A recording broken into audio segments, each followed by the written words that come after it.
Yo, what's good, everybody? It is your boy Tony the Savant back again. This time with my baby bro BT, man. We are doing the Greed and Gold show. Before we get into today's show, we're gonna do a brief intro, incorporating a little something new to the show. So, y'all tell me what y'all think about it. We'll be back in just a few.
Yo, what's good, everybody? Let's get the show popping. What's good, BT? Oh, I like the background, bro. Yes, sir. Yes, sir. That's what I was working on. I like that. I got A-Rod, you know what I mean? Just like keep the jersey, but you gotta show me how to set that up. Yes, sir. How you doing today, bro? I'm doing perfect. How are you? I'm good, man. I'm super good, man. I got a exciting day in sports today. Uh, exciting day. Well, I'll say this much. I had a lot of fun doing research for today's show, so I'm excited to get. Absolutely. Definitely excited. But welcome everybody. Welcome to the Green and Gold Football Show, where we cover all things Packers and NFL. I am your host Tony the Savant. This is my co-host BT. And no further ado, man. Let's get right into it. Uh, Off the top, we are paying our respects to an NFL legend. As I learned this morning that Vontae Davis, legendary, I guess, was he a cornerback or a safety, BT? I think cornerback. CB.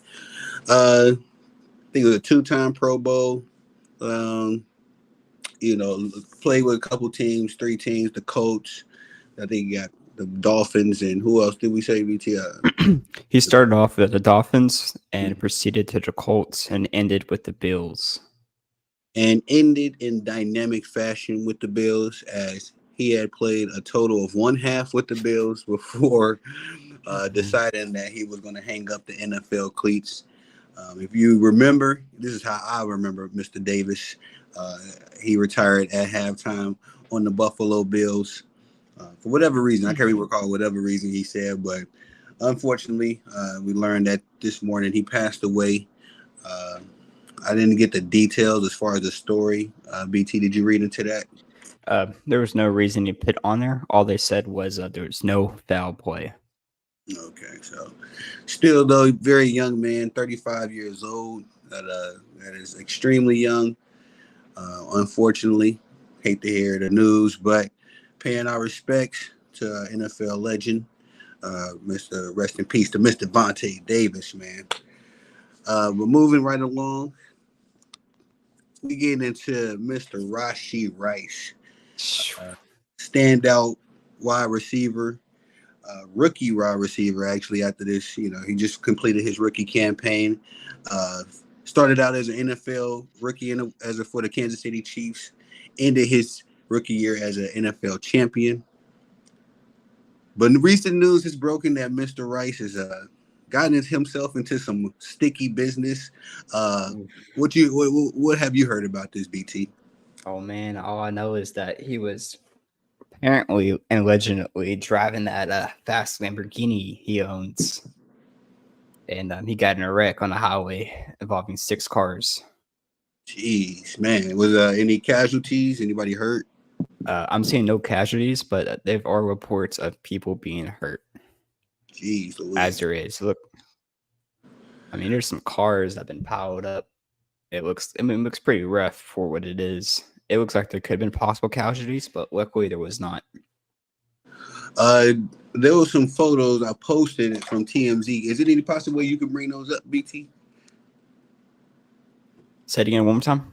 There were some photos released from TMZ involving this situation. Yes. Is there any way you can pull those up? Because apparently, as it's been reported, Rashee Rice was seen on the scene by witnesses. But apparently it's up for debate if he fled the scene per se, or if he had any. Now this is all alleged, but as far as if he was there or not, or if he was even driving. But the link is that the car that was involved, the Lamborghini, I think you said, BT, or the Ferrari, was leased in Lambo. The Lambo. Hey, I wish I had one of those, man. Not for an accident. Exactly. That's gonna get you to some waters, but. As far as Rashee Rice, he isn't being directly linked to this situation outside of some witnesses saying that they seen him. But as far as what I see, you know what I mean, it's still up in the air. So we got to say allegedly. But I do want to talk about what kind of effect this is going to have on the Kansas City Chiefs. Again, right. Rashee Rice turned out to be a standout wide receiver for the Kansas City Chiefs, especially down the stretch for their Super Bowl run. We know that the Kansas City Chiefs have some issues, some gaps to fill in the receiver department. So they definitely can't afford to lose standout like this young man, Rashee Rice. Right. What are you foreseeing if this is all trouble for Rashee Rice as far as the 3P chances for the Chiefs? Man, I think this really hurts them. And I think if he gets suspended or even prison time, he might just lose the factor to play sports ever again. And I really think this is going to hurt the 3P.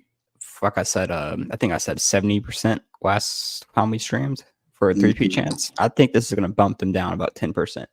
Yeah, and that's a great evaluation, BT. I'm lockstep with you on that one. Again, like I say, I'm looking.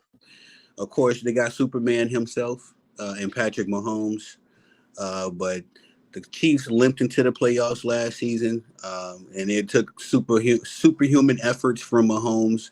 A couple big games from Travis Kelce for them to pull off the Super Bowl run. But I'm still of the opinion that you need a Rashee Rice.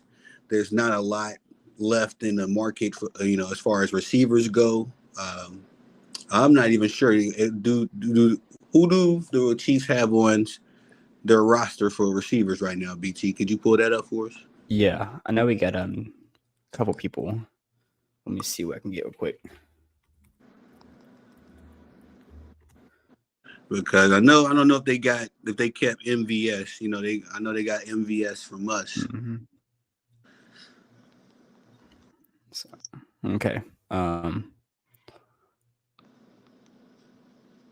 They got listed right now. They got Rashee Rice, Justin Ross, Tooney, and Jetson Watson. Mm-hmm. So I mean, they're cooking kind of. Tooney's okay. He's not the best, but it's really looking at Rashee Rice as their prime person.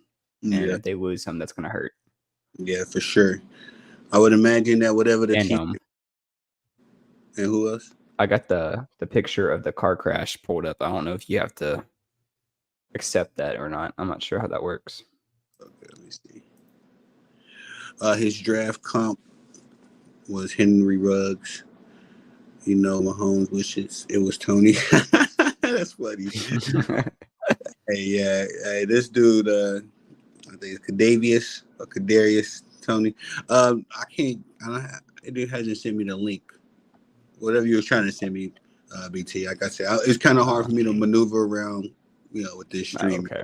Got to learn how to play around with the features. But nonetheless, we're going to incorporate some clips and stuff with the next one, as BT has stepped it up. We're playing around with this StreamYard game, guys. We're going to actually have a podcast for y'all in due time. But anywho,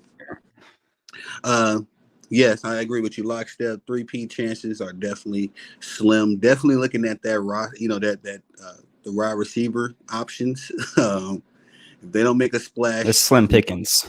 yeah, it's bad. And I don't recall really any of those guys standing out. Justin Watson, I think he had a couple big catches sprinkled in there, but nobody as dependable as Rashee. And like I say, Travis Kelce is essentially on one leg, and all in the Taylor Swift business right now. So I don't like it.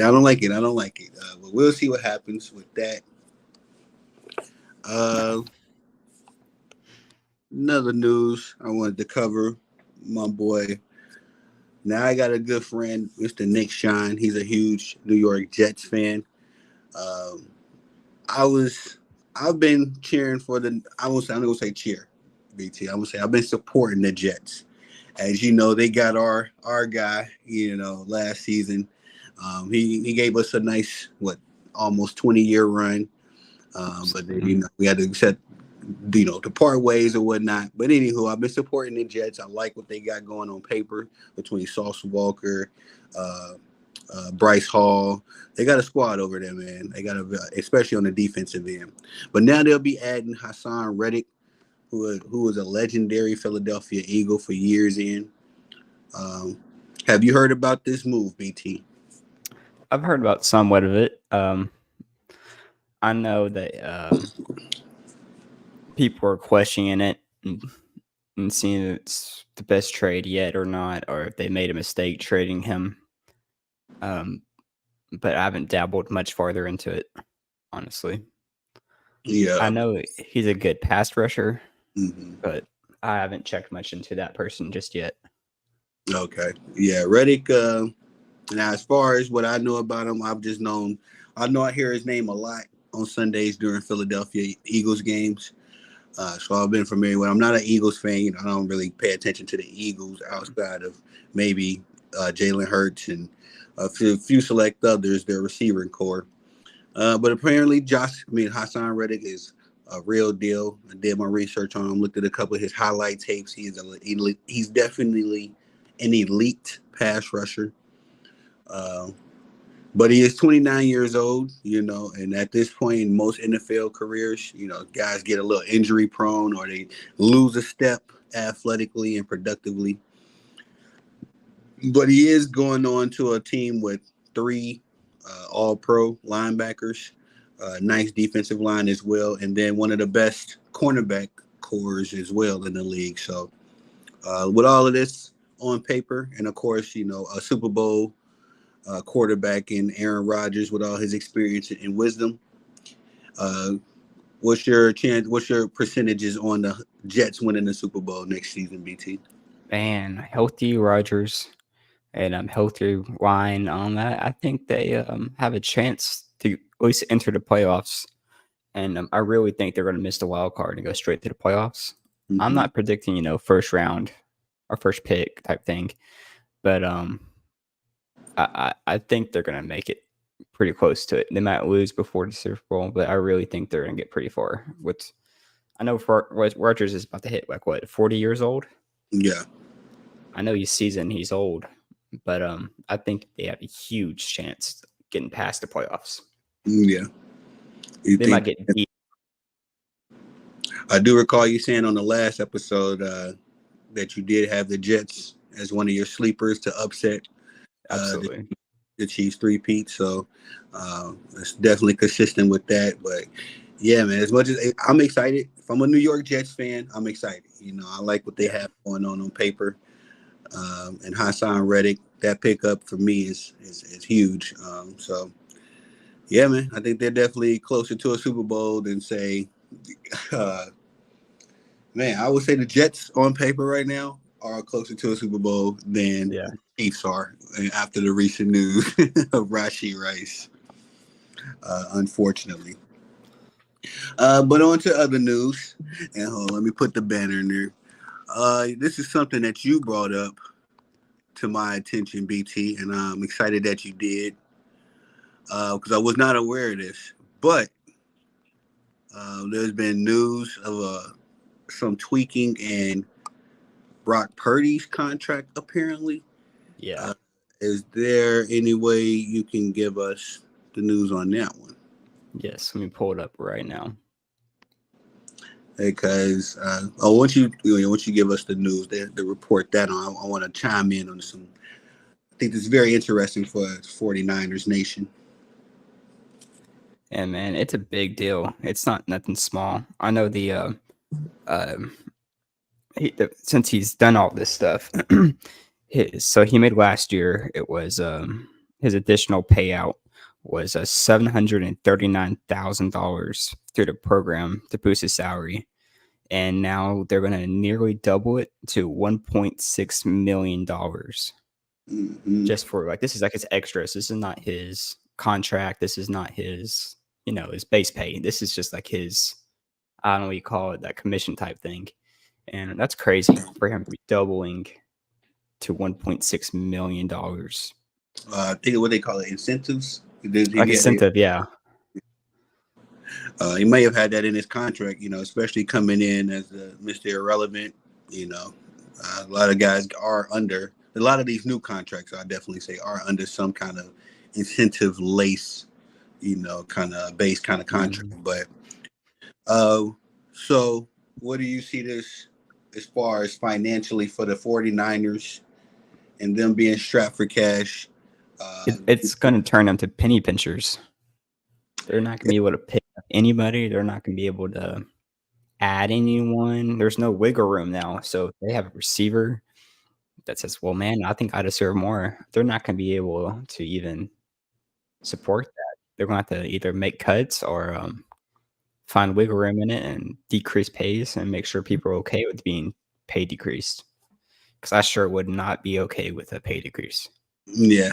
Not in today's sports atmosphere. You don't hear outside of, I think, Patrick Mahomes' contract was already kind of tweaked in a way where, he could make wiggle room for additions. Mm-hmm. But outside of Tom Brady, I'm trying to think of another big time football player that I know of that has made. Rodgers did it. Remember, he did it last year. The $1 million contract to do the bigger contract this year. I think it was. Let me pull that up real quick.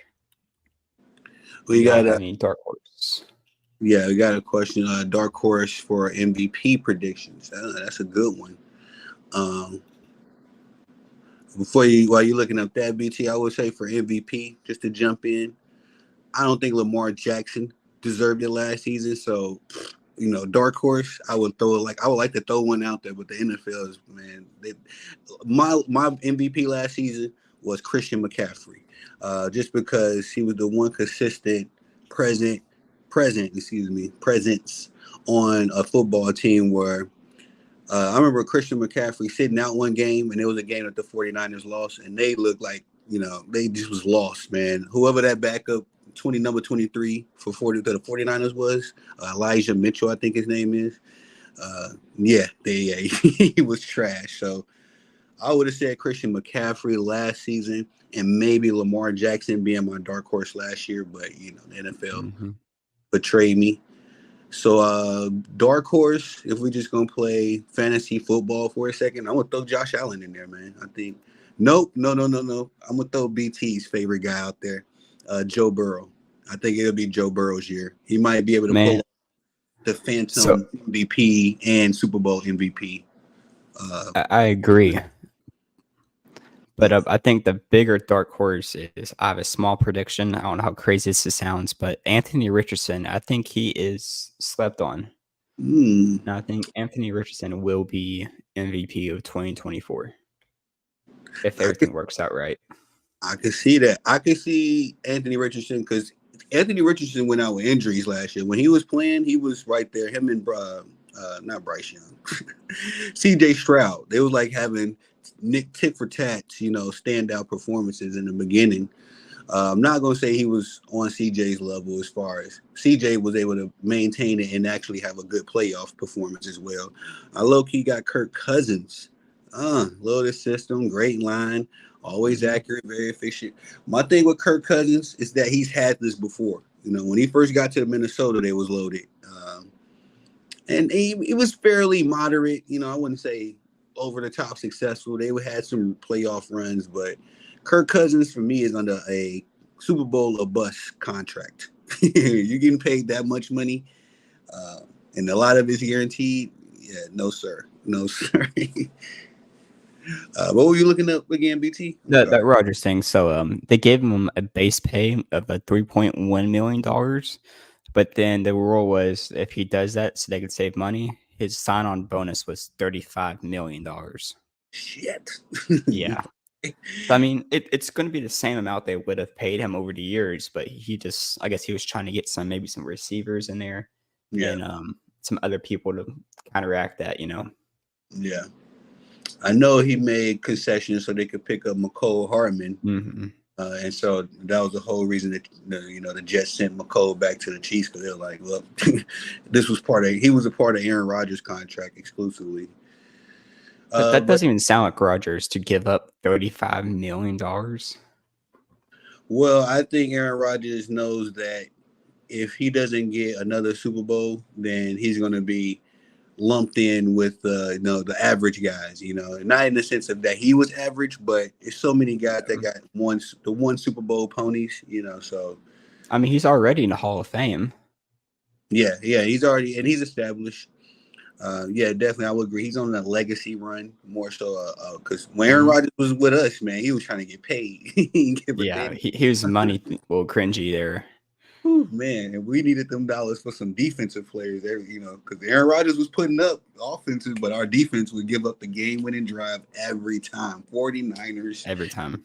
Oh, God. So I can see, I definitely think he's on a legacy run. And the Jets on paper have damn near the best defense in the league, just up and down. Like I say, best cornerbacks, all-pro linebacker trio, stout defensive line, so. And then you just picked up one of the best pass rushers in the NFL. So, yeah, I can see Aaron Rodgers coming to his senses, for at least a season. So do you think if he gets hurt again that it's over? They'll probably never play again? Yeah. And I hate that because me as an athlete, me as a sports fan, injuries are a part of the game, but it's the part of the game that breaks my heart the most, man.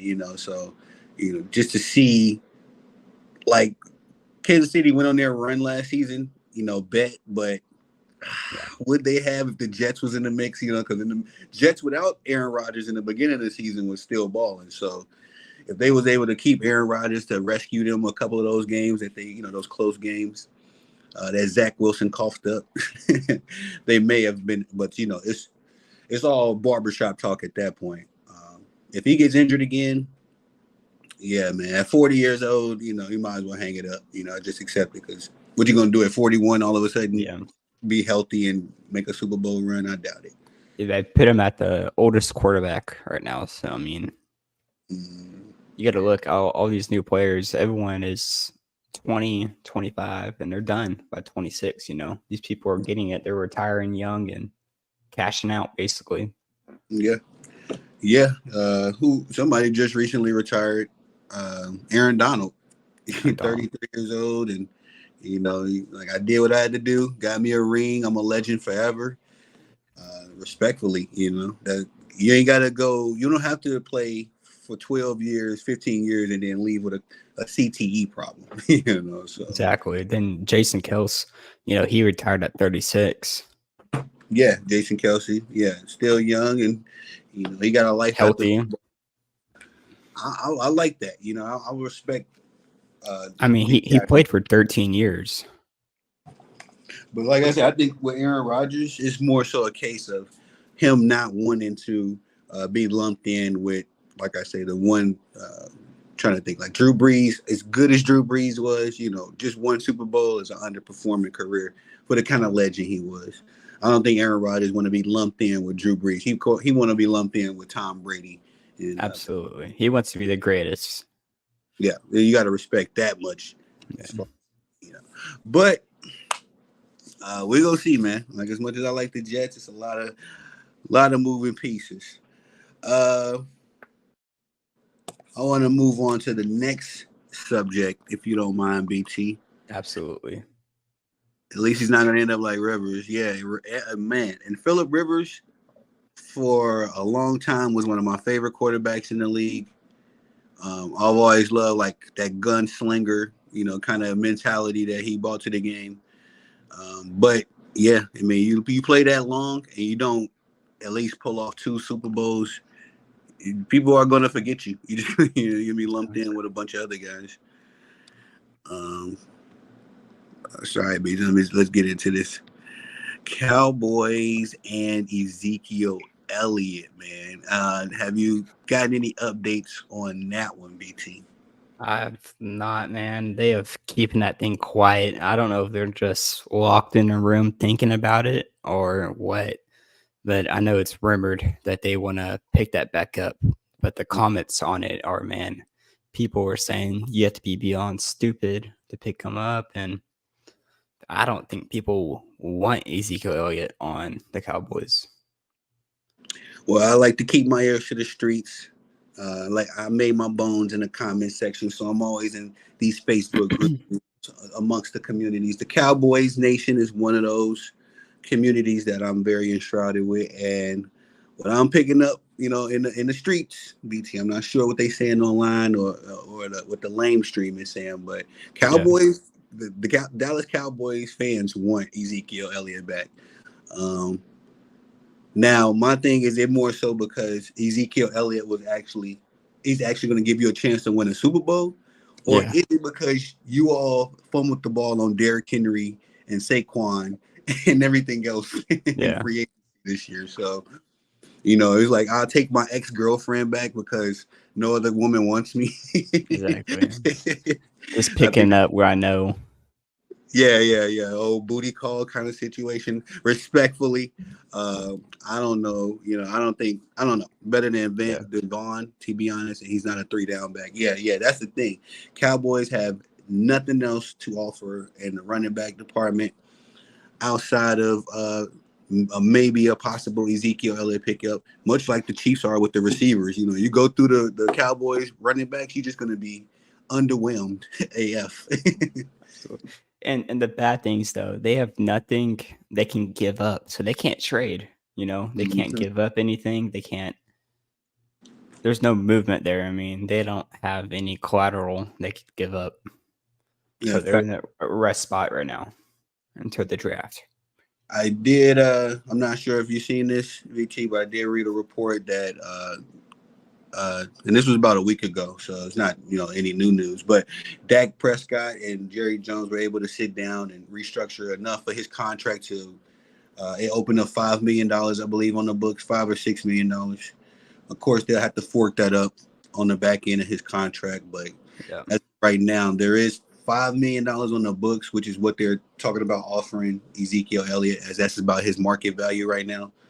Um, but I'm nervous, man, because like I say, I feel bad for the Cowboys. Cowboys have been rich at running back for decades in. We talking about Emmitt Smith. We talking about Herschel Walker. We talking about uh, who was there? DeMarco Murray, excuse me. Uh, and then we had, a nice run with Tony Pollard. I hate to say we. I support the Cowboys, but I can't. I'm not going to say we. I'm not a fan of the boys. I did see a report. Shout out to I can't see who's commenting it, but I did see that report. Maybe they try to snag Blake Corum. I believe that's Sam. Sam, what's good, baby? What's good, baby, bro? Yeah, I did see that they maybe try to pick up him as Blake Corum was injury. He's a little bit more injury prone. I think he had a really bad injury, so they're not giving him a lot of.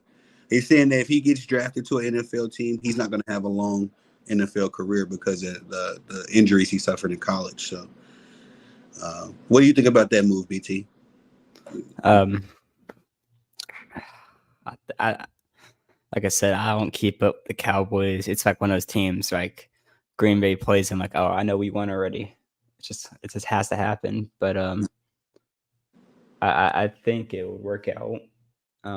But it's just one of those things. Like I said, I can't really keep up with the running back situation for the Cowboys. But yeah, and I understand it.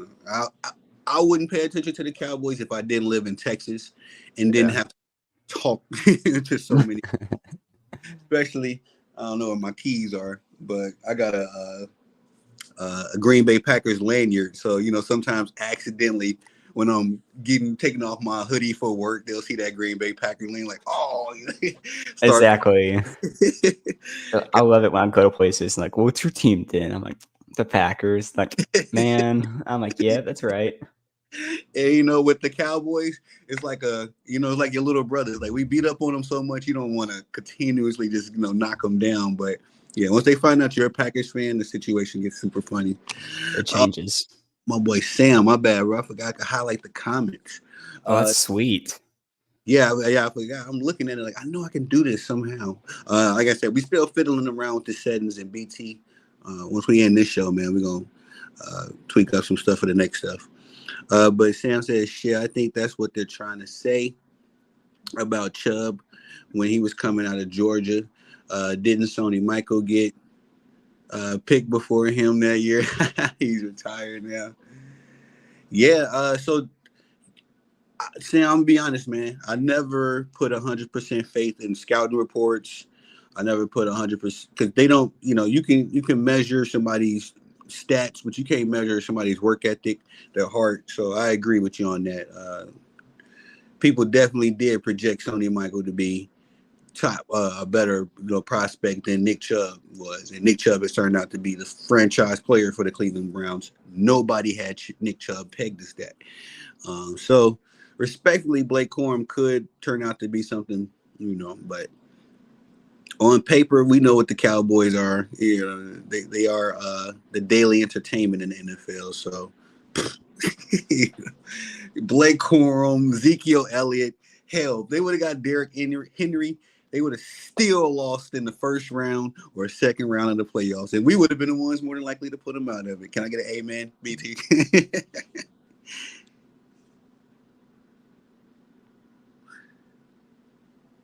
I can't hear you, BT. Your mic went out. Sam said, Ben, tell him about when you wore my Steelers hat to the bar. Yeah, I got to hear that story, bro.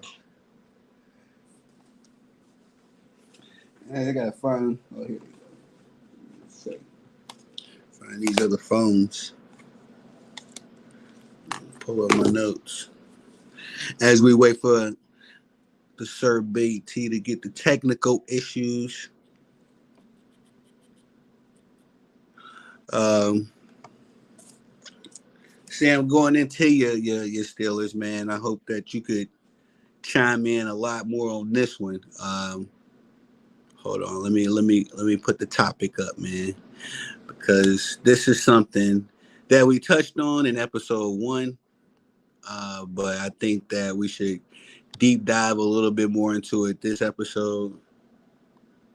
Sam, I am my baby bro, is a huge Steelers fan. Shout out to Steelers Nation. We beat them down in 2010 for our Super Bowl ring, uh, led by Aaron Rodgers, as mentioned earlier. But we gonna talk about this quarterback situation in Pittsburgh, the city of Pittsburgh. Steel Nation. I think this is the most confusing quarterback and backup tandem in the NFL right now. How will they make this work? Why you gotta bring that up? I had to, Sam. I had to, bro, because I loved it when y'all picked up Russell Wilson, and I hated it when y'all picked up Justin Fields. I just hated it. This is the most confusing move I've ever seen in NFL free agency. BT, you got that mic fix?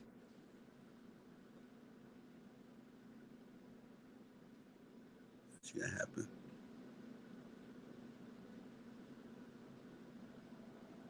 But yeah, Russell Wilson and Justin Fields. Well, I'll give my commentary on this when we waiting on BT. Again, hated it that they picked up Justin Fields. Loved it that they picked up Russell Wilson. Because I forget some of the offensive weapons y'all got over there, Sam. Hopefully you can help me. I know for sure y'all got George Pickens, but I know you got I think you got a decent tight end. Is that Uzama? Something like that. I think that's the guy's name. I might be mistaking him, but I know y'all got some young pieces over there in Pittsburgh. I love George Pickens. I was hoping that they found a way to get the Russell Wilson, Kenny Pickett situation fixed, because I kind of like Kenny Pickett. You know, he got small hands, not the greatest arm and all that, but from what I've seen of Kenny Pickett, I've seen splashes of one of those things where you can't evaluate him on paper, but he looked like a legitimate starting quarterback from time to time. Sam, our Steelers inside expert, he says, well, one thing I like is that we are paying Wilson a vet minimum. That's a fact. To come in and be a bridge QB. They say he's going to be long-term, but I doubt it. Perfect QB for Fields to learn under. He's loyal and very selfless. Russell Wilson hopefully will be selfless, because that was not his reputation in Seattle. Sam, and loyal. I guess I could probably put that feather in his cap. Let's see. Oh, let's see if we can. I'll invite BT back in.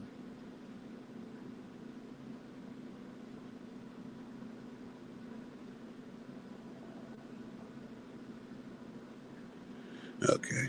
Hold on, sorry, gangs. Let me get BT back in the room.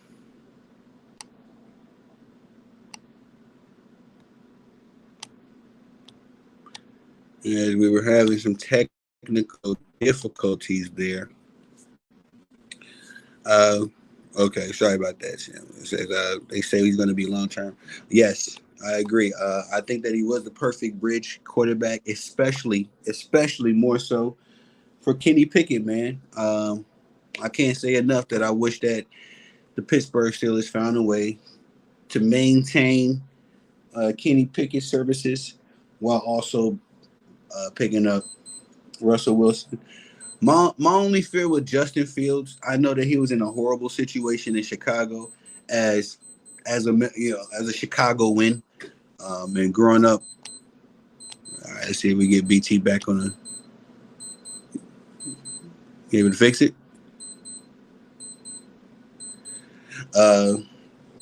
As somebody that grew up in the city of Chicago and was, had a front row seat to the Chicago Bears crap show. Yes. There we go. Yes, I don't know what happened. It's good, bro. It's technical difficulties. In fact, it's just one of those inconveniences of being in the sports journalism world. You go have some technical difficulties from time to time. Because I don't even know what happened because my thing just stopped all of a sudden while I was talking. Yeah, it was crazy right in the middle of the subject. So I didn't even do anything. But it was right at the top of this particular subject. Okay. So you didn't miss anything much. Discussing Russell Wilson and Justin Fields' addition to the Steelers Nation. I said that I loved. We talked about it a little bit on episode 1, but we said we was going to dive into it a little bit more this episode. But like I said, I loved hearing the news that Russell Wilson was picked up by these guys. But I also hated it just as much when I heard that Justin Fields was over there. But Sam chimed in. I think he said something very impactful that we got to consider. That that Russell Wilson could indeed, in fact, be a good bridge quarterback for Justin Fields, and it could work out for Steeler Nation that way. What are your thoughts on this, BT? I think Russell Wilson has more knowledge, and it can, like you said, make that bridge for Justin Fields to learn some more. And but I think Justin Fields couldn't be like I said, like we talked this before, like the Aaron Rodgers had Brett Favre and Jordan Love had Aaron Rodgers. It might be the same situation to where maybe Russell Wilson can teach Justin Fields those ways, and maybe Justin Fields can progress and become a better quarterback than he has been, and just influence him positively. I love that. Yeah. And I'm going to throw Sam's other comments up here in a second. Sorry, baby, bro. I'm just trying to fix up this to get my phone plugged in and all that stuff. I'm going to jump back on the camera in a second, but I'm listening. And I 100% agree. Again, this is why I love hearing from the people. Also, like I say, Sam, I needed your inside scoop because I was thinking that this was going to be a nightmare situation. But in fact, it can turn out to be a good mentorship, program for Justin Fields. My only hope at that point, and I hate predicting the future sometimes, but I would hate for this to all become a crap show. And then, Justin Fields still being a young QB, still having his potential. We may never see, what he could have been because he was never in the right system. So, all right.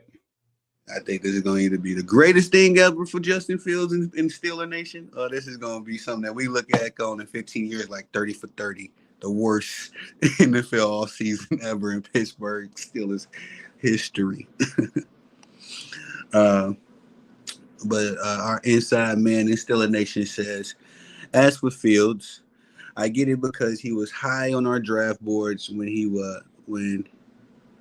and we could really help him develop a better passer IQ. I like that. I love that. Because Justin Fields was a standout at Ohio State. I know Ohio State. They're kind of hit or miss with their quarterbacks. They'll give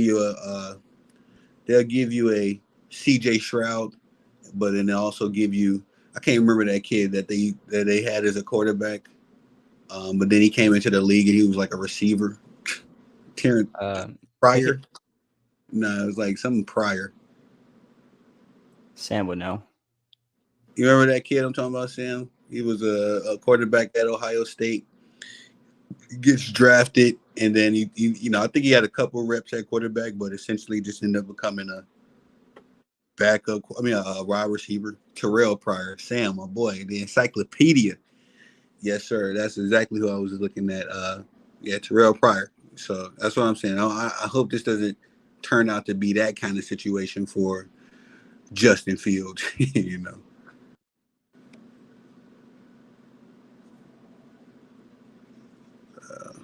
on here. What's your chances of the Steelers getting to the playoffs this year? With Mike Tomlin and Russell Wilson, Mike Tomlin not having any unsuccessful NFL seasons under his belt for the most part. I think they made the playoffs every year under Mike Tomlin. Got a Super Bowl quarterback, Super Bowl head coach, Super Bowl coacher, and the black and gold. I give them 100% chance to make the playoffs. My thing is, if it doesn't happen, because we was all saying this 2-3 years ago when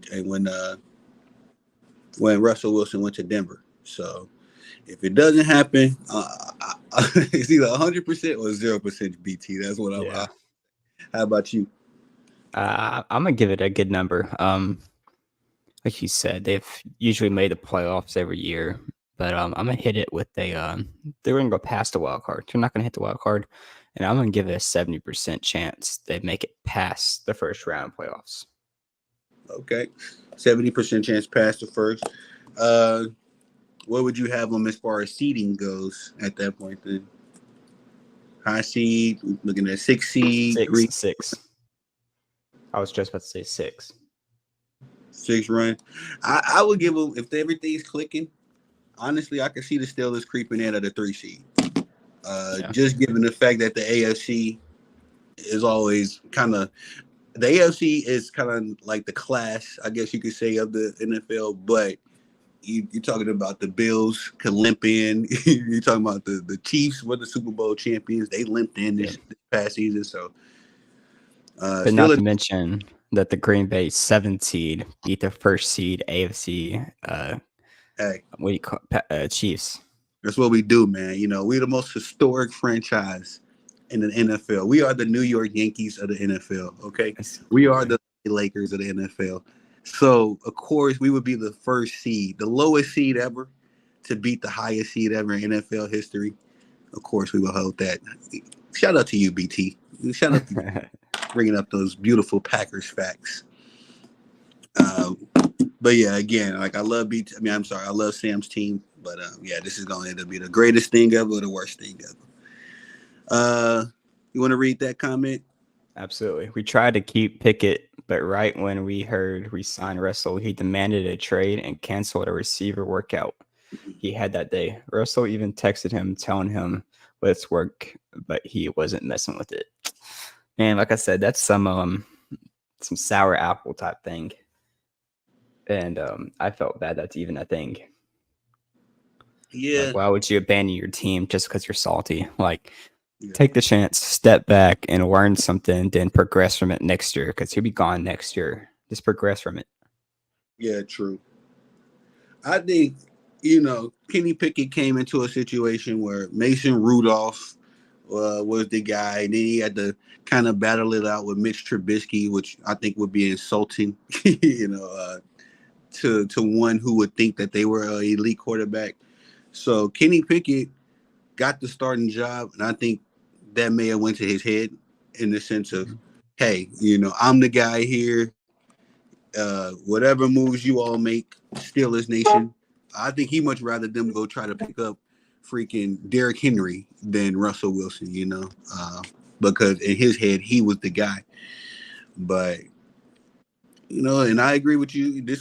Him going over to the Eagles, if Jalen Hurts stays upright and all that stuff, Kenny Pickett has probably just put himself in backup quarterback purgatory. Yeah, he got himself in deep water. That's for sure. And who's going to want to sign you and bring you on as the quote unquote leader of their franchise if you're this drama queen? Stats won't even matter. Even if he is the best quarterback stat wise, he's not going to be able to get anyone because no one wants to try to have that energy on their team. That is for sure. Yeah, that's a big fact. That's a big fact. But yeah, what Sam say here, we also got our linebacker and Pat Queen. I'm not familiar with that young man. Who is that? Pickett also had the lowest touchdown percentage of all time and two. Oh man, that's what these athletes of today are so delusional, man. You try to reason with them. You try to say, "Hey, we're gonna bring in somebody that actually got the job done." Has Russell Wilson won an MVP? Ever won a league MVP? Let me look that up. I don't think he has, but I don't want to. Yo, what's good, everybody? Oh, goodness. Let's put him at. Russell Wilson, has you won an MVP? It's looking like he's never won an MVP. Yeah, I think he's been like in top, one of the top, Yeah. but never won it himself.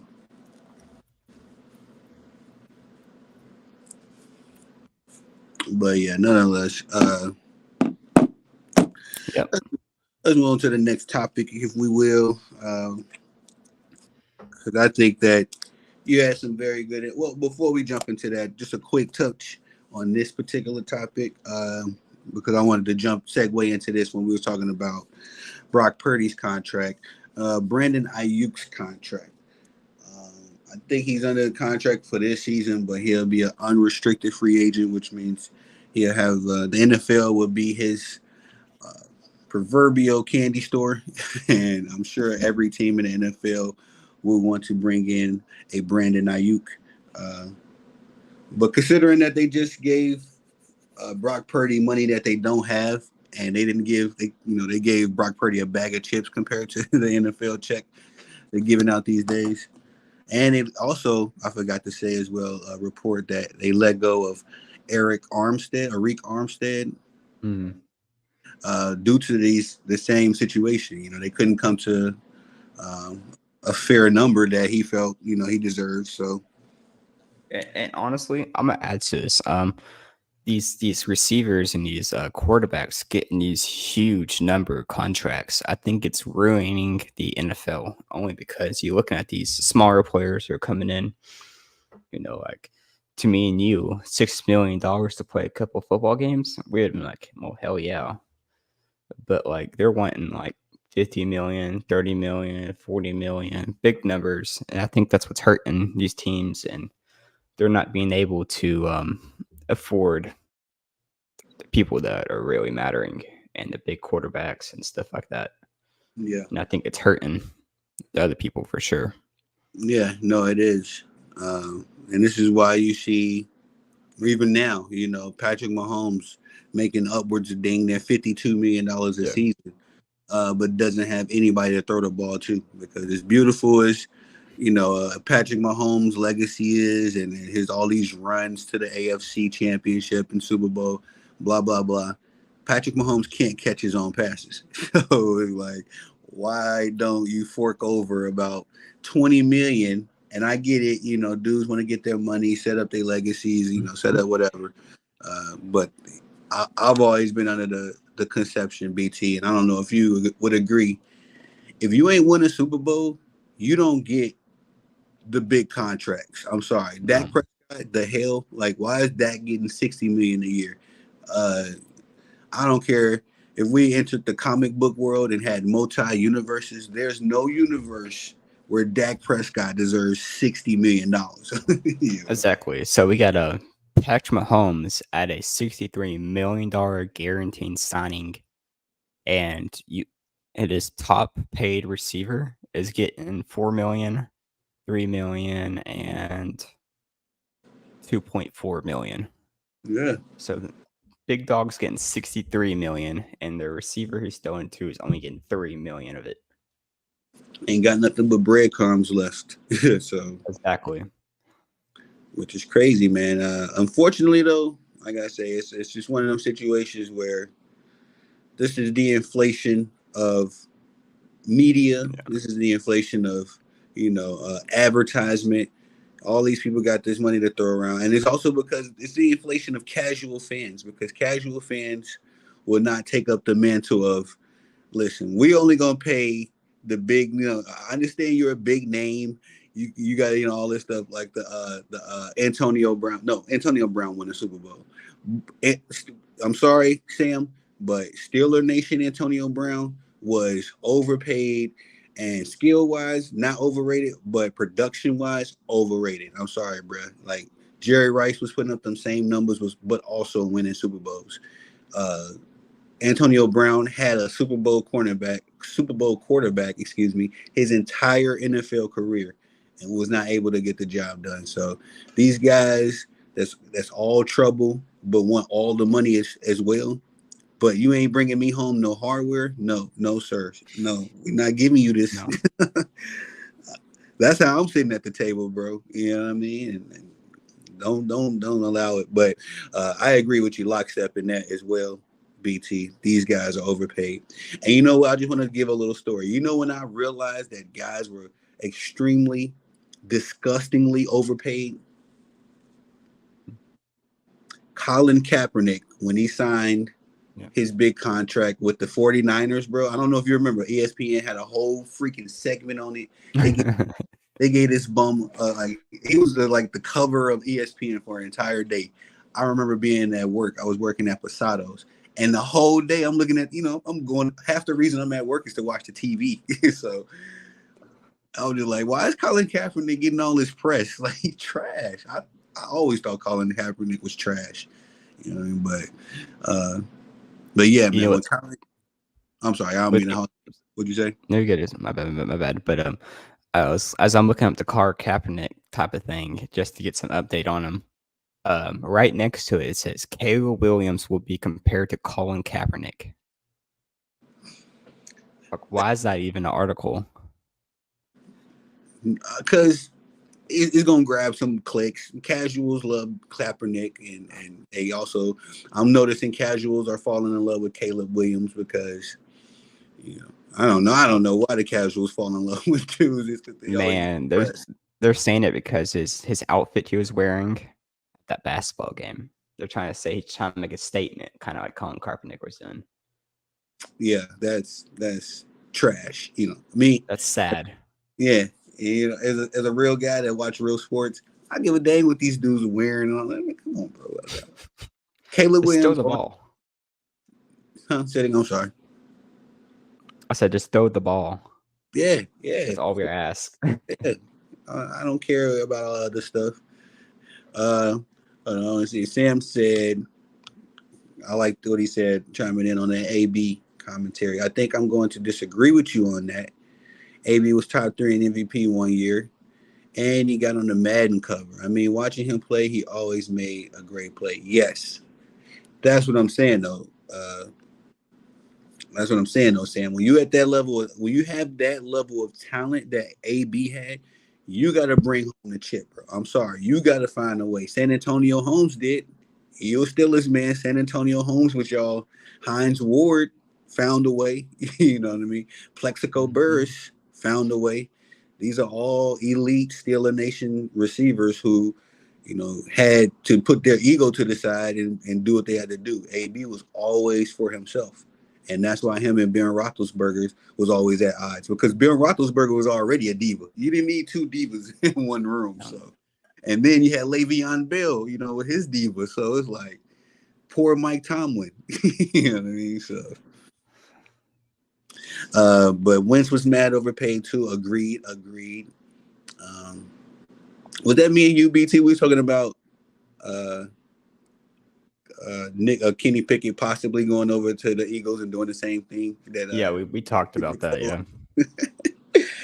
All this money and time and energy they've invested in Jalen Hurts. He gets just hurt to get him hurt. Yep. And Kenny Pickett chimes in.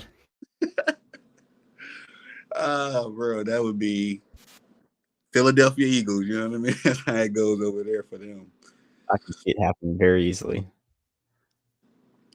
Word, I got you there. Prime AB years, we had a dog. Man, Bud Dupree was decent. Y'all had Joe Hayden that year. When y'all had the Killer Bees, I'm trying to think, 2018 was the year that AB made the MAC. When y'all had that was a legitimate Super Bowl team.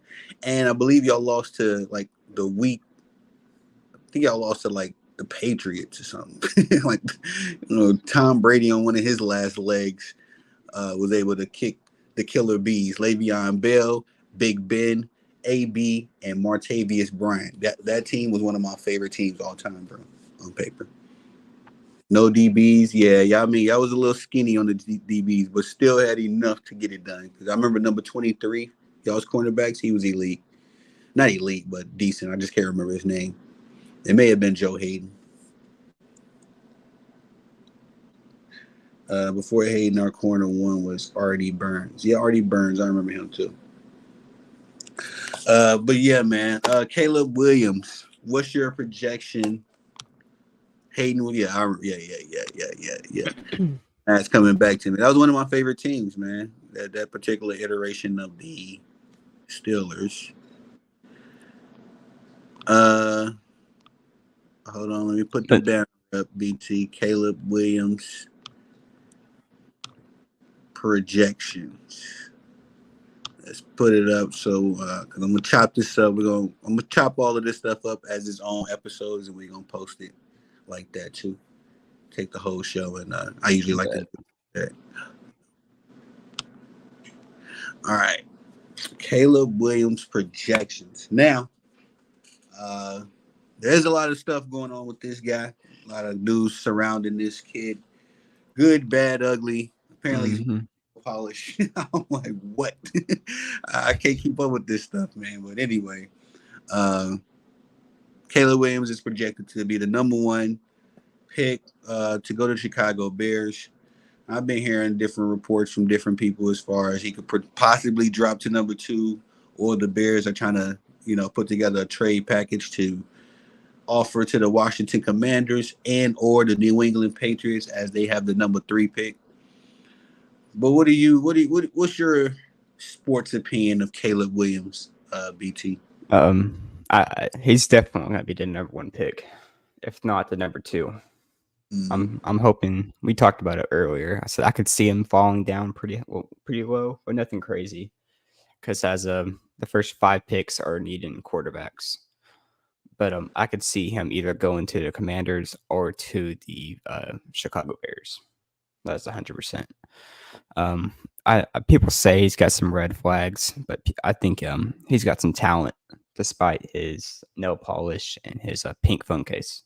Yeah. And again, look, I have a I young. don't care.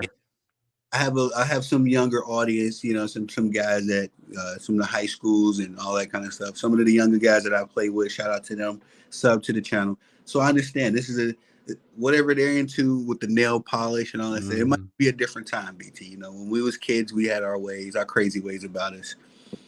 But Caleb Williams, yes, I agree. On the field, on the football field, looks like a generational quarterback.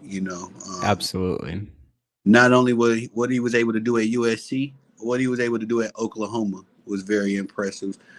Because we know Lane Kiffin is all over the place as far as a coach. Some seasons Lane looks like a a title contending coach. Some seasons you don't even know that he's coaching on the team. So, and I'm not sure how much you follow college football, BT. I'm getting better at it. I need to get more into it because that's where the prospects come from. But I've been dabbling in it a little more every day. Yeah, same. I got really into college football with Patrick Mahomes when he was at Texas Tech.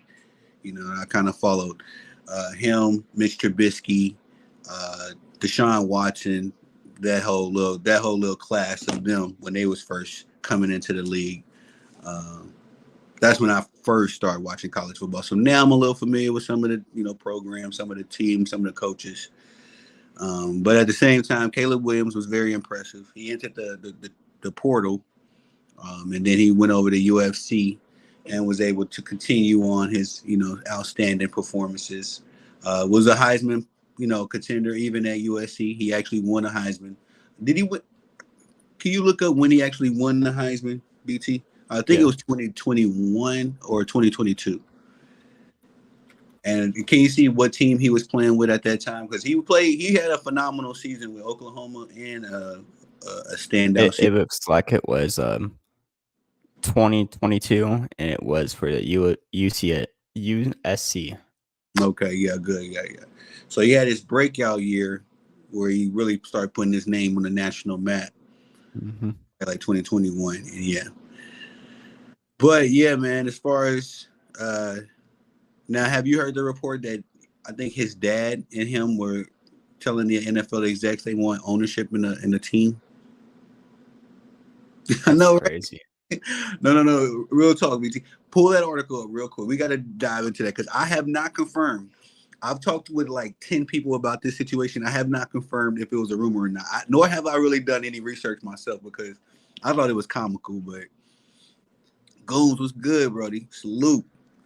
Shout out to my boy, Goons TV. What's up to my brother Channel, man? Doing good work. Yeah, man, we had to go back live, uh, cover up some NFL news. It's my boy BT Goons is a good brother, one of my peers in this sports world. BT. Yeah, so that was real. They did want to do that, but they stated the players are not eligible to have ownership stakes in a team. So that was a real report. Yeah, that's dude. Look, go for the moon. I'm not mad at Caleb Williams going for the moon. But just be realistic when you're talking about going to the moon. You know what I mean? You may be able to get there in a spaceship. You're not going to be able to get to the moon in a paper plane. And so No. I think that's like some rookie coming out of a college program talking about NFL ownership. You Yeah, trying to get, you haven't even touched the field yet. Like, bro, calm down.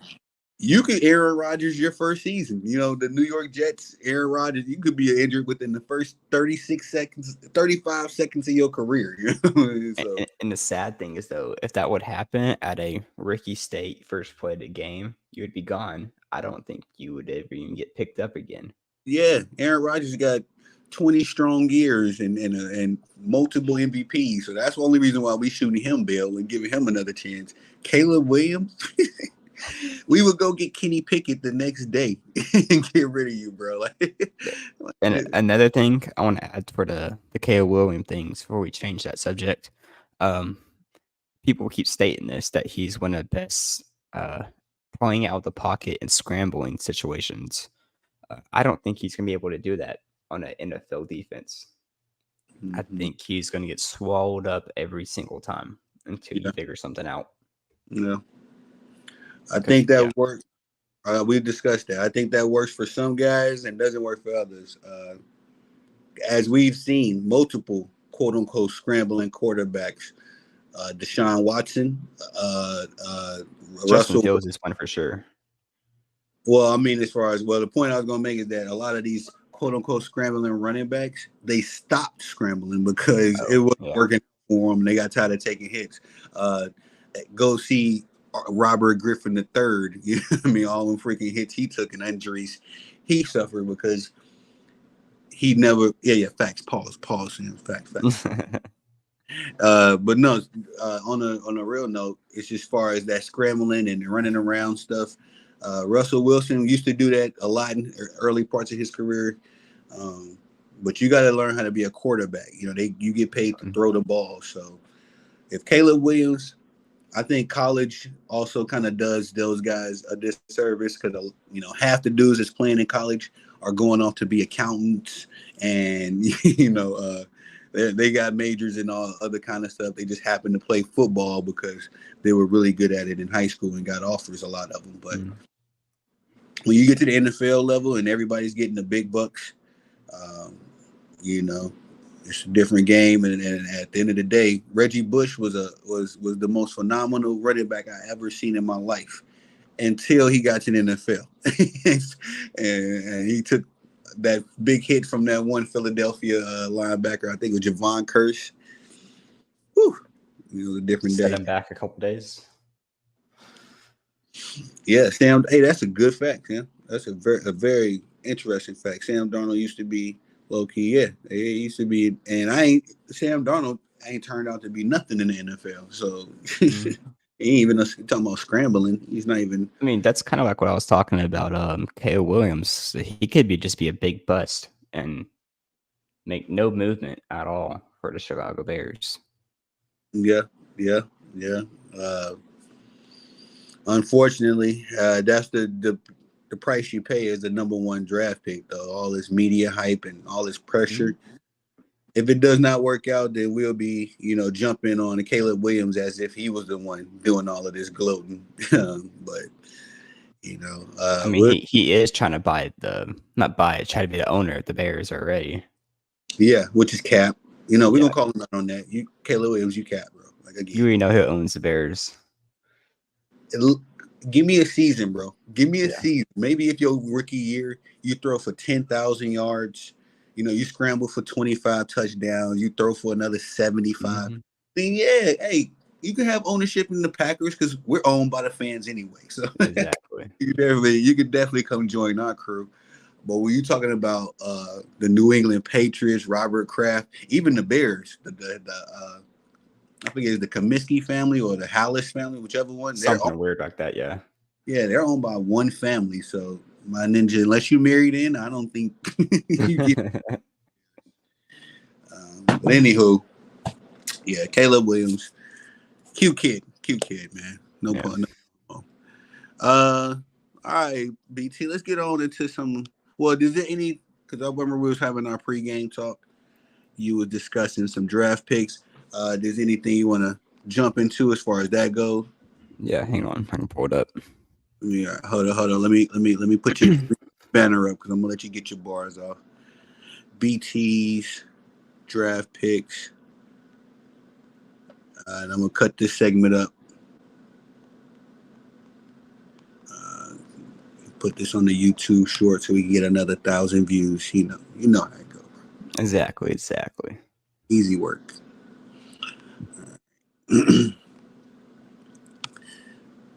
Yes, because forgive me, y'all. I have me and BT. We've partnered up, so I do my research on certain topics. BT dives into his topics. So go ahead, BT. Tell us, man. Give us some news on. I'll get a full screen. Or what you got? I mean, we already know that I think Caleb Williams is going to be the number one pick to the Bears. We already talked about that. But Jaden Daniels, he won the 2023 Heisman Trophy. I'm thinking he's going to take that number 2 spot for the Commanders. And I don't know if he had much history on Jaden Daniels. Yeah, I liked his body of work at LSU. He was recent Heisman win. No. Michael Penix won it most, but he was I think he won it in 2021. I don't know about 2021, but I think he just won the. I think he just won the most recent one. Yeah, we were talking about that. I couldn't recall if it was Michael Penix or I think Jaden. Michael Penix was the runner-up for it. That he didn't win it though. Let me make sure. I might have it backwards. Yeah, we got it. LSU quarterback Jaden Daniels tops field to win the Heisman Trophy. Okay. And you know what's crazy? I don't hear his name being tossed around like Caleb Williams and even as much as Drake May. What do you think about that, BT? Man, like I was saying earlier when it was just me and you talking on the phone, like I said, Brock Purdy was in the very last pick, and he still shines like no one else today. Mm-hmm. But I think it really doesn't matter what pick you get. I think it's matter how you play on the field and how to go. Jaden Daniels is going to be my sleeper, I think, for the rookie people. But I think he's just going to shine. I mean, they got him out. He's thrown 6,000 yards, 32 touchdowns, and he does an average of 8 yards per attempt. That's big. And I think he's going to be a good asset for the Commanders. Where do you see Drake May going? Because he's a highly touted quarterback. If the Commanders don't take Drake, I think the Patriots will for sure. Yeah. I know he did pretty good for UNC. I haven't looked more into him as much as I did Jaden Daniels, but I think he's just as good, if not maybe the same level. Yeah, I think in Patriots too. Yeah, I can see that. That makes sense, especially with the new coach. I think his name Mayo, Coach Jared Mayo. Mm-hmm. You don't want to start the new era. His own quarterback naturally. But yeah, that's a fact. Okay, I love that. Any other prospects you seeing? Not people, just how I think the teams are going to play off. I know the Giants are looking to trade down. They got a stacked receivers, and I know the Cardinals are probably going to be following the same thing on that. I know there's rumors about the Vikings wanting to get JJ McCarthy, but they might not work out for them. I don't think. Yeah, that's crazy. I don't hear a lot of talk about JJ McCarthy either. for a guy that just won the national championship. You think he get a little bit more respect put on his name. Absolutely. And I know this one's gonna hurt me and you, but the Packers need a linebacker, and it's sucking because just looking at the linebacker options, it's very saddening because there's not any people on there that shine. There's no linebackers that's gonna make us a wow factor. And I think Yeah, our defense is gonna be hurting. I really do. But I think we're gonna make it out of it on that part. yeah, I'm hoping, man. Speaking of, kind of segue into our defense and pretty much the topic at hand. Salute to BT with the draft pick news updates. We'll be having. I think we should incorporate that segment into every show, BT, where you give us. We always talk. We were talking about some sports betting stuff. We're gonna jump into that as well. Shout out to. But as far as this off season and all of the chit chat going leading up to the, leading up into the draft. We're gonna get BT on that and give the people the updates. But shout out to BT, excellent job. Let's get into our home base. As it's perfect timing. It's probably gonna take another hour to deep dive into all of the gaping holes in our team's defense and concepts. And we've lost some key players. Also gotten some key players, but more so on the offense. Let's get into this. Why don't we, BT? What is your opinion on the Green Bay Packers defense as of right now? Man, like I was just saying a minute ago, our defense is hurting right now. And I think we can maybe grab someone in the draft pick, but we've lost a couple players this year, and it's not looking so hot right now.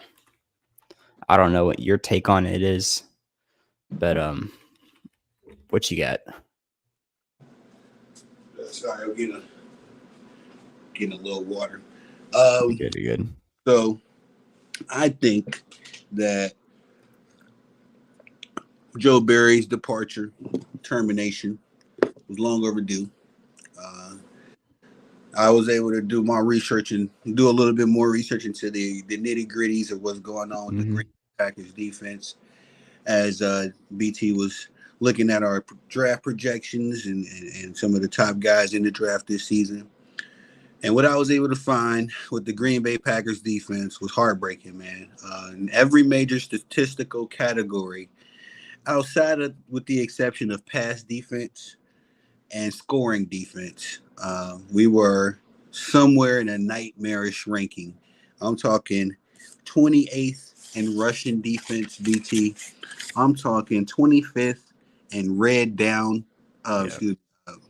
third down. No, excuse me, red zones.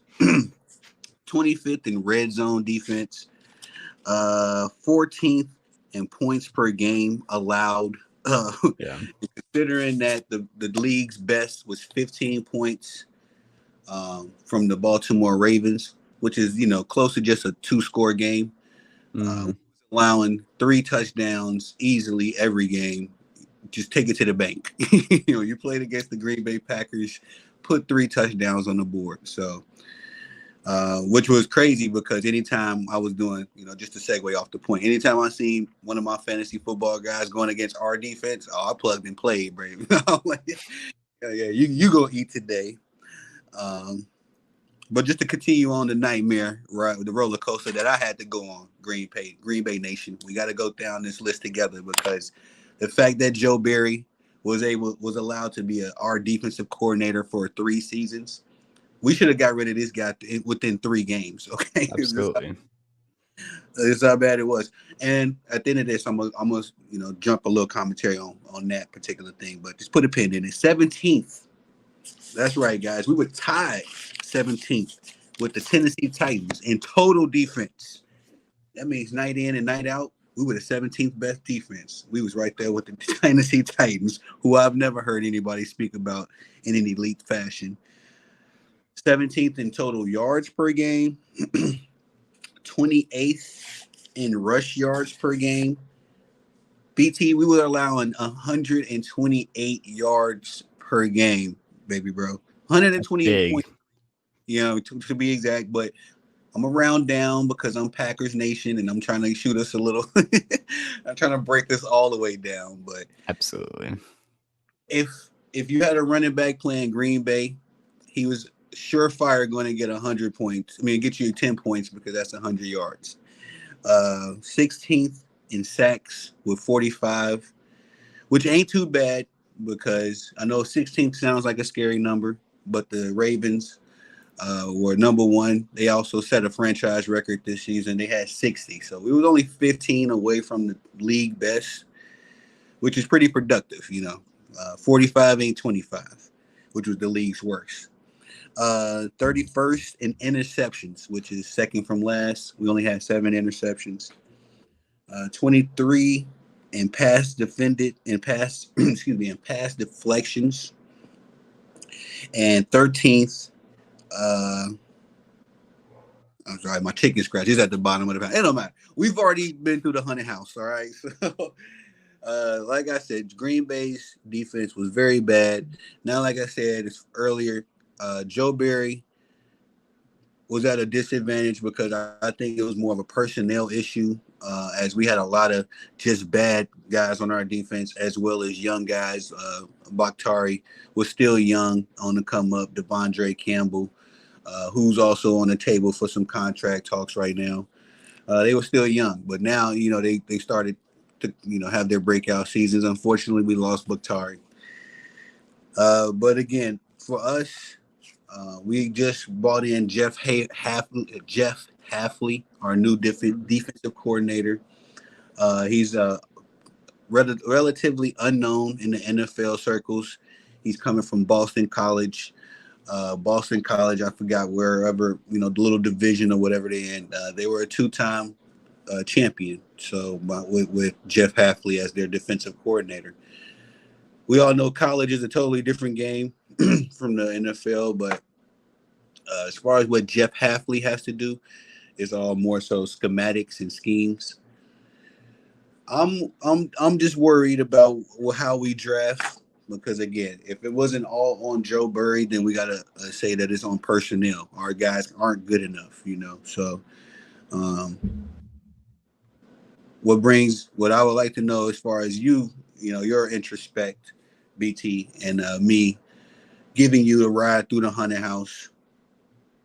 Do you see any possible room, for us to improve next season? Because we're talking about these are very horrible numbers. We're not like top 6, 7, top 11, 12, where we're 1 or 2 pieces away.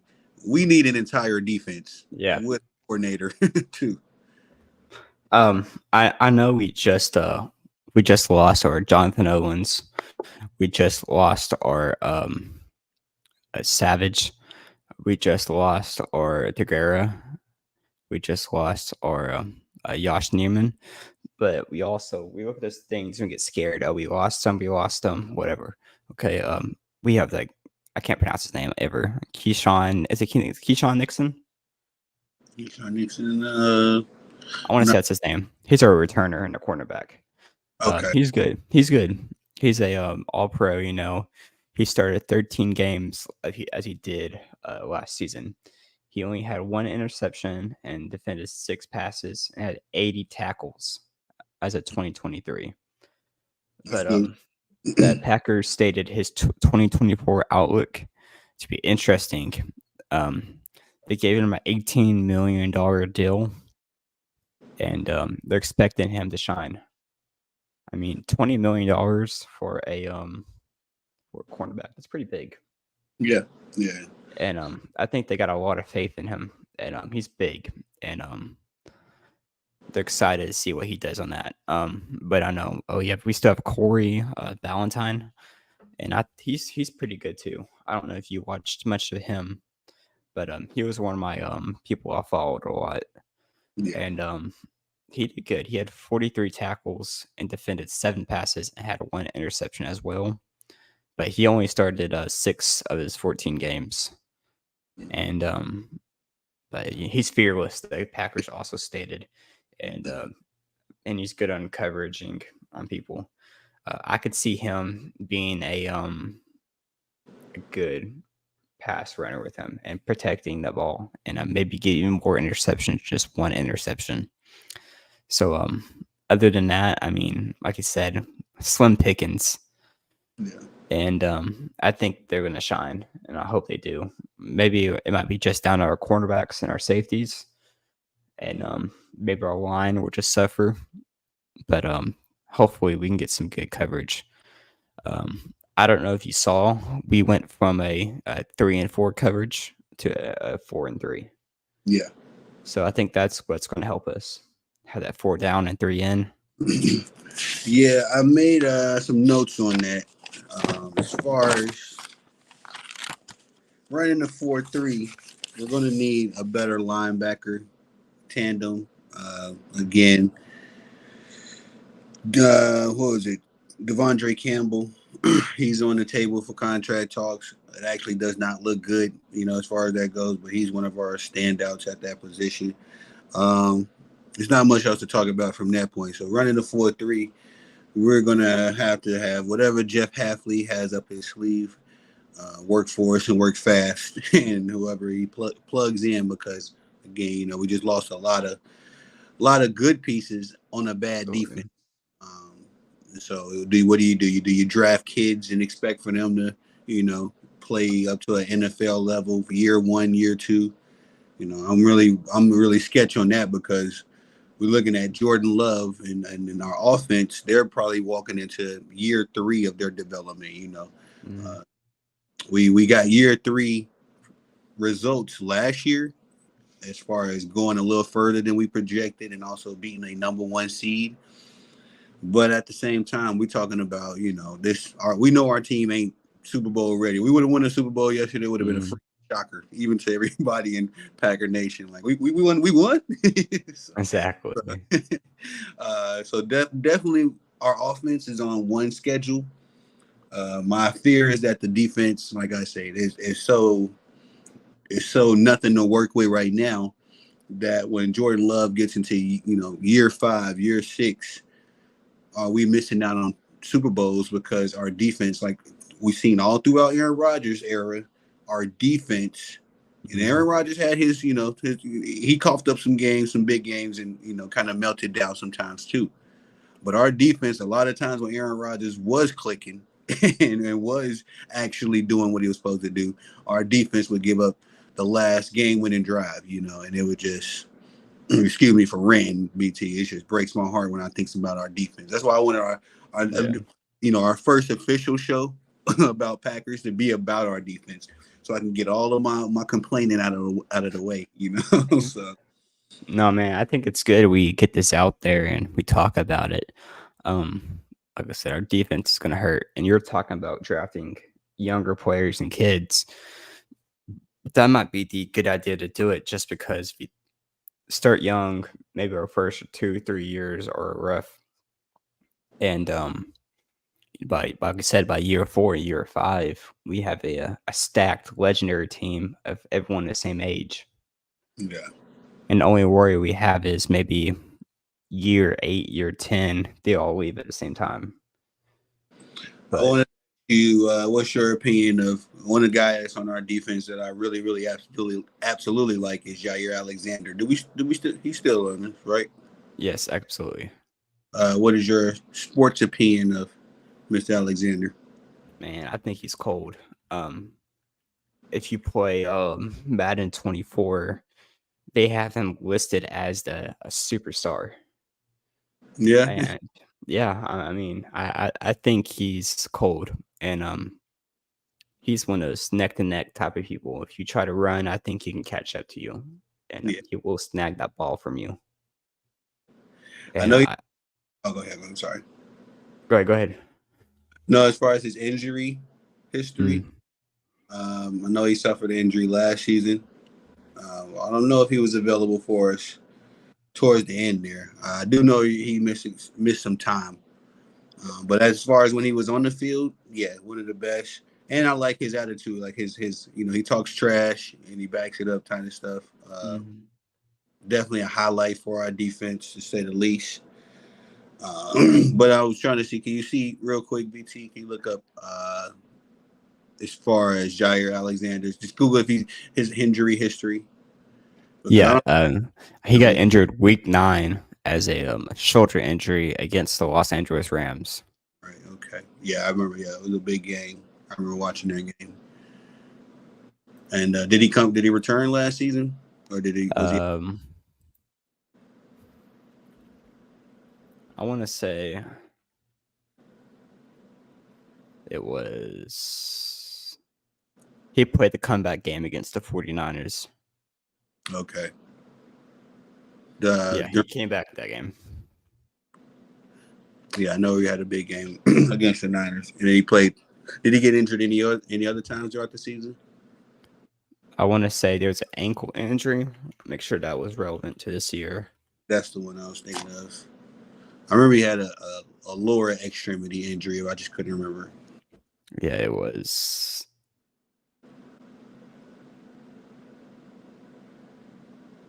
Yeah, it was the left ankle injury against the Cowboys game, the 48-32. We won that, Mm-hmm. and yeah, he didn't. That's when it came back. Yeah, so the wild card game. And he got hurt twice. So I don't think he played during the 49ers game. I think that's It said he played. That's why I was confused. in the playoff game. I know we played him. Let me make sure. See his stat lines, because like I said, I think he's a very big highlight on our defense. And do you build around him? I mean, at this point, yeah. I think there's no other real true options. Madden 24 is a little. I guess they know something that we don't know if they got him as a superstar. Because Exactly. I think he's a standout, back, but superstar. That's cap. But did he play the last game? That's what I'm trying to figure out. And as far as the next note, while BT is looking up that information for us, I got $1 million question. It's pretty much the last topic we got for the evening as far as the defense goes, but I think this is one that we got to dive into as far as Quay Walker going into his third year. This is typically in the NFL, your third year is your breakout year, your prove it year. So just a little information on Quay Walker as a rookie. Led the Packers in 2022 with 119 tackles. Followed up last season with his sophomore year, 118 tackles. Very impressive. 7 tackles for a loss, 2.5 sacks, 5 QB hits. Team best 20 tackles and a tackle for loss. 1 tackle for loss last season, excuse me. Sorry, y'all. I got chicken scratches. Something about 2 playoffs games, but the boy he played good in 2 playoff games. That's what I wrote down in my notes. Some chicken scratch before that, and as far as on paper, 6'4", 241 pounds. Again, standout linebacker. There, if Devondre Campbell is able to return, we got at least 2 good prospects there. But what did you say about Jair Alexander? Did you get that information for us, BT? So that shoulder injury I talked about, that was 2021. I don't know how it got to my 2023 feed, but the ankle injury was in the Dallas game, and that was the only one. And it looks like it did come back, but it looks like it was it looks like he didn't play, to my knowledge. In the 49ers game? Mm-hmm. Yeah, that's what I'm thinking. I was really at work during that game, so I was distracted while I was watching it. But at the same time, I did not recall him on the field, and I was thinking that was like that might cost us, considering all of the gaping holes in our defense. I mean, one of the highlights again was our passing defense, but you got to put that. If he's a superstar on Madden 24, then I'm gonna say the only reason why we had a top 10 passing defense. Was because the likes of a Darnell Savage and Jair Alexander and those boys. Absolutely. But BT, you actually the one that sent me the article on the Quay Walker. Did you dive into that one? Because I read that one real Yes. quick. You sent it to me. Yeah, let me pull it up. I got my notes on it. And I actually like Mr. Walker on paper, but I want to get BT's thoughts as far as what he thinks about this guy. Because honestly, Man, what you got? Go ahead. Sorry. I was saying I like it. I like it. I think Quay definitely make a step forward next season.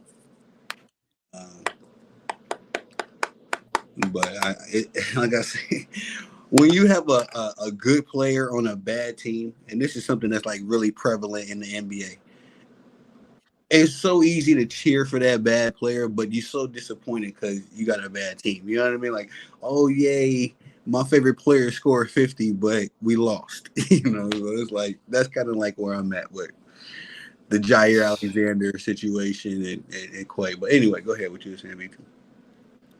I mean, he puts up good stats.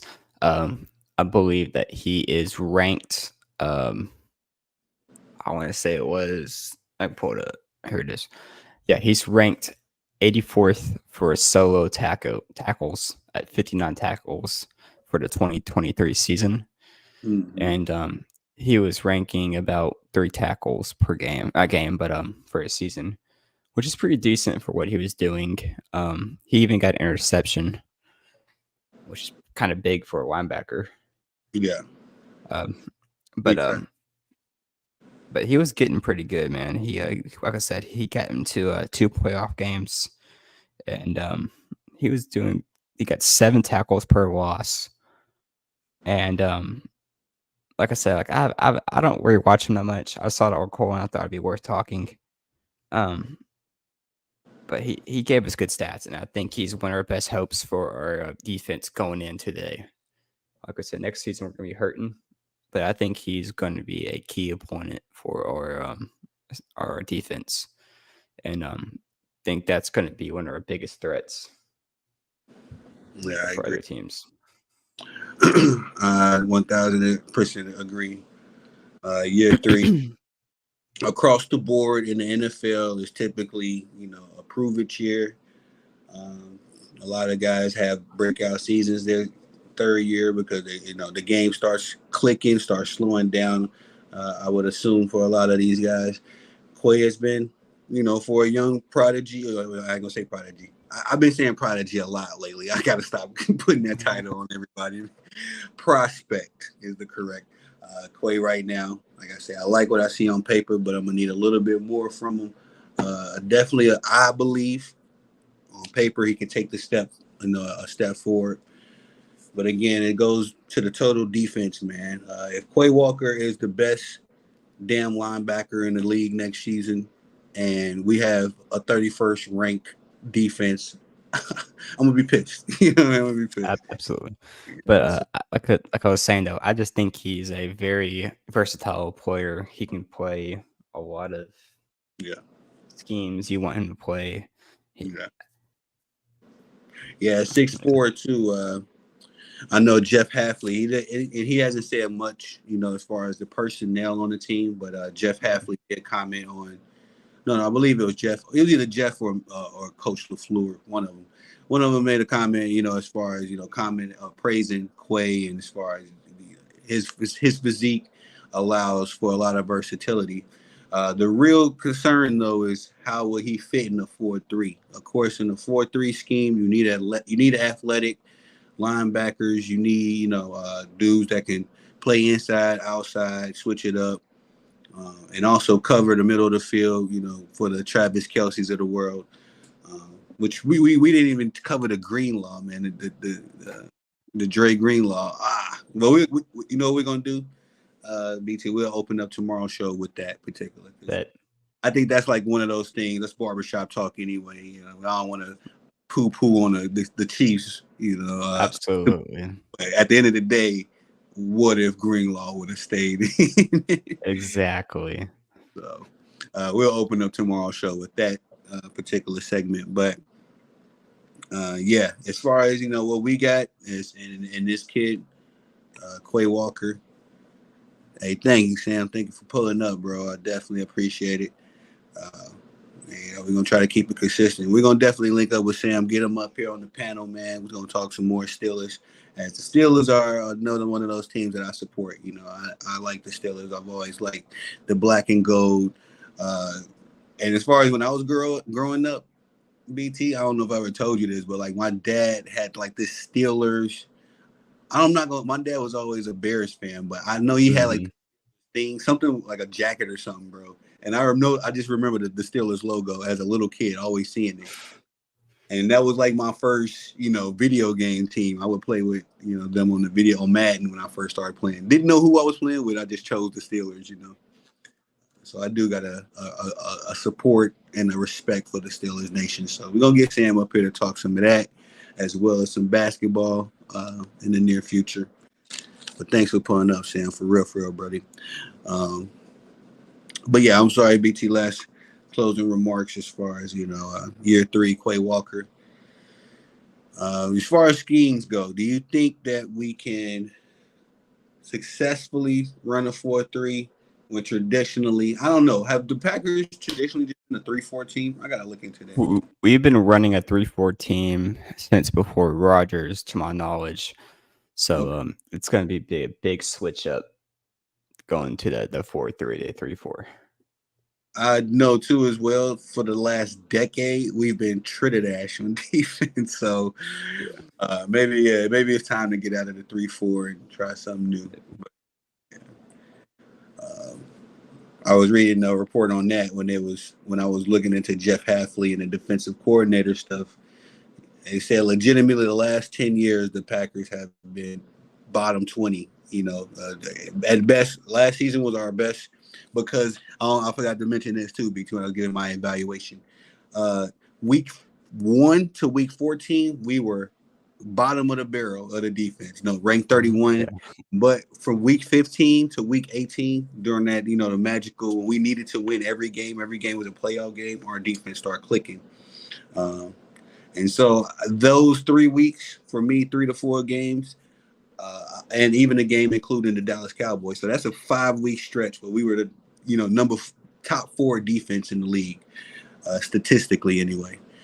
Um, I think if we hold on to those 5 weeks and we build on that, then it can be good for us next season. But I meant to mention that in my initial rundown.